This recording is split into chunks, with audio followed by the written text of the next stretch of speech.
মানুষের মধ্যে আছে খোদা, খোঁজো তার ঠিকানা। তাহলে কোন মানুষের মধ্যে আছে? আমরা সেই চেষ্টাই করি যে মানুষকে সেই পথ দেখাতে যে পথে ওই গাছে ফুল ফোটে।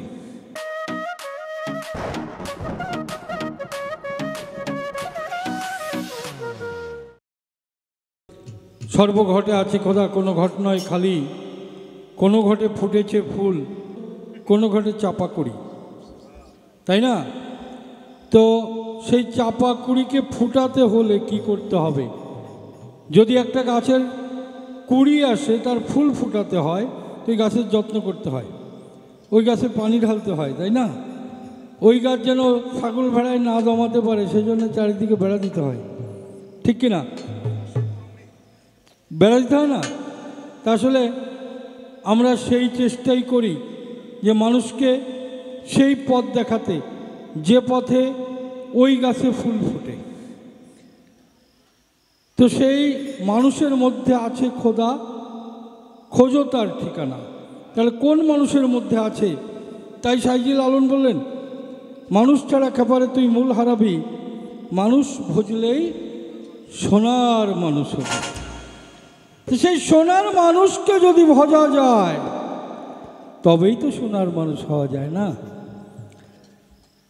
তো এখানে বলছে যে আগে দর্শনধারী যদি দেখে ভালো না লাগে তাহলে ভালোবাসা হবে না। যেমন আমাকে রাজ্জাক দেওয়ানের ভালোবাসা হয়েছে 34 বছর ধরে, বেলা ভালোবাসা। তো দর্শনধারী, তারপর হচ্ছে গুণ বিচারী, তার গুণের বিচার করতে হবে। দেখে ভালো লেগেছে কিন্তু ওর ভিতরটা কালো, তাহলে হবে না।